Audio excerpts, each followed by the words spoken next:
Żewġ irġieli nataw il-libertà proviżorja wara ġlieda nhar it-tlieta 31 ta' Mejju f'Paċeville li allagatament fiha kienet intużat ċabla baqgħu jżommu dan id-dritt tal-libertà proviżorja minkejja l-appell tal-Avukat Ġenerali biex jiġi revokat.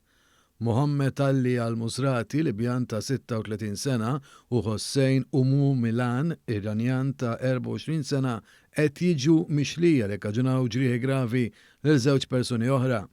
L-imħallef Aron Buġejja li sema l-appell tal-Avukat Ġenerali ġibet l-attenzjoni għal fatt li n-notifika dwar l-appell għandha terminu ta' mhux aktar minn ġurnata xogħol. Dan ma seħħx minħabba li n-notifika saret fit-3 ta' Ġunju minflok fit-2 ta' Ġunju. Dan il-punt saħansitra tqajjem mill-avukati difensuri. L-imħallef Buġejja qal li l-iżball huwa attribwit lir-reġistratur u li kieku l-iżball għamlu l-Avukat Ġenerali kieku kienet tkun storja oħra. Fuq Mohammed Ali al-Musrati kienet imposta garanzija personali ta' 5,000 euro fil-waqt li Hossein Umu Milan kien mitlub jiddeposita 4,000 euro u jagħmel garanzija personali ta' 6,000 euro. Waqt il-proċeduri fil-qorti l-akkużati wieġbu li mhux ħatja u l-każ mistenni li jkompli jinstema' l-ġimgħa.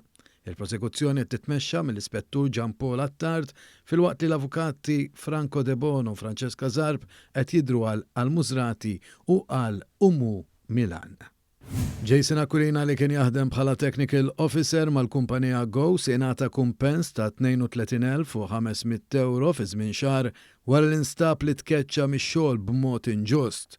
Fi Tribunal Industrijali ħareġ li l-kumpanija naqset milli tipprovdi biżżejjed provi li Aquilina kien qed jiskarta u li ma kienx jibqa' fuq il-post tax-xogħol u jmur jaħdem f'ħanut tal-ħaxix. L-avukati Antea Whitney Turner u Chris Vella deru għal Aquilina fil-waqt li għal-kumpanija Go der l-avukat Andrew Boċ Cardona.